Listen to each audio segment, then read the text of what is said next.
Hello everybody, I'm Crescent, also known as Colby, and today we're going to be looking at redstone pulse extenders. These are used to extend a redstone pulse exactly as their name says.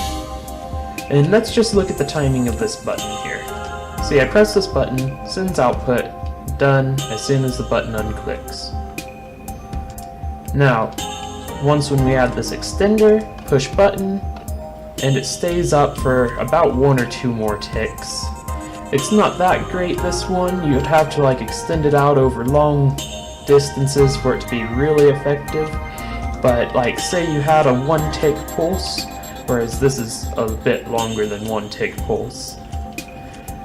This would be very effective in keeping a door or something open more than that 1 tick. Now I'm going to show you how to build this and then point out some ups and downs about it.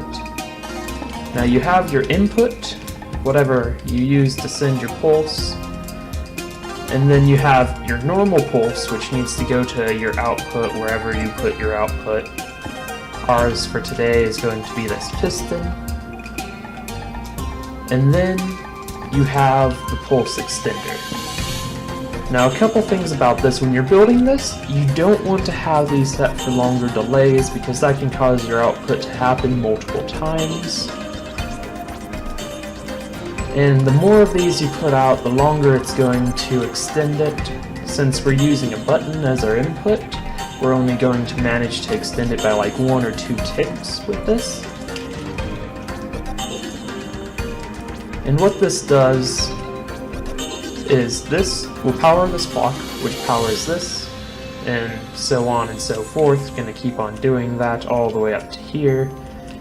So this line here will keep powered until all of these are done doing their thing.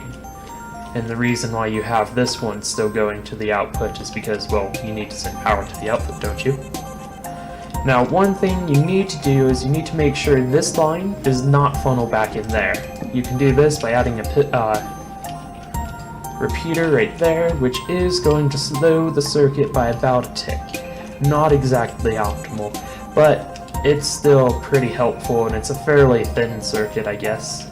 You can put these on top of each other in a 3 high stack if you wanted to, but it's the easiest just to put them side by side. And to show it working, bam, and then without it, bam. Okay. Now, I went and did some research. These are not my designs. I found these on YouTube by other YouTubers, and these are the 2 most popular ones I've seen so far. Now this one right here, I really like it. The downsides about it is it's not silent. You'll figure that out eventually. So what you need your input. It's gonna go through here and create an infinite loop. And then it's just going to send a signal through these repeaters. The more repeaters on the longer time, the longer it's going to take to shut it off.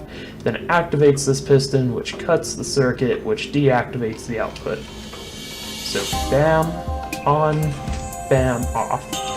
And you can make that stay on for longer by adding more of these.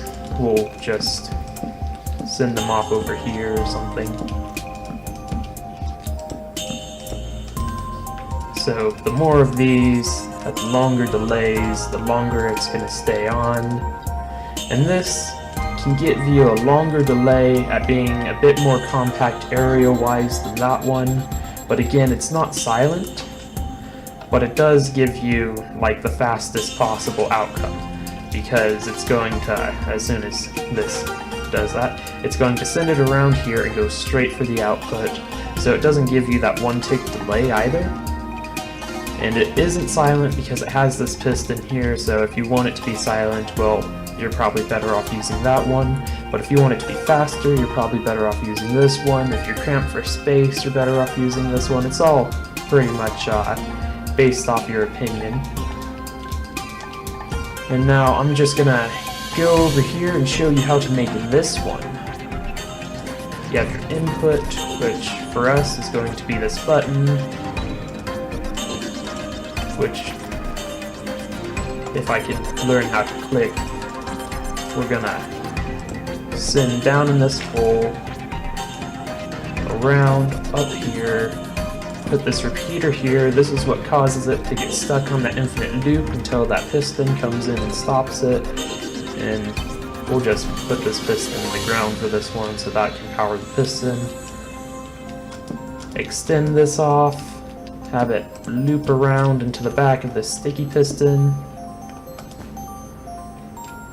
Finish that up, add some time to it so it stays on longer. And then voila, you press this, and there it goes. And that's been redstone pulse extenders. Yeah. So like and subscribe if this has helped you, and leave comments, suggestions for what else I should make. Thank you very much for watching, and have a great day.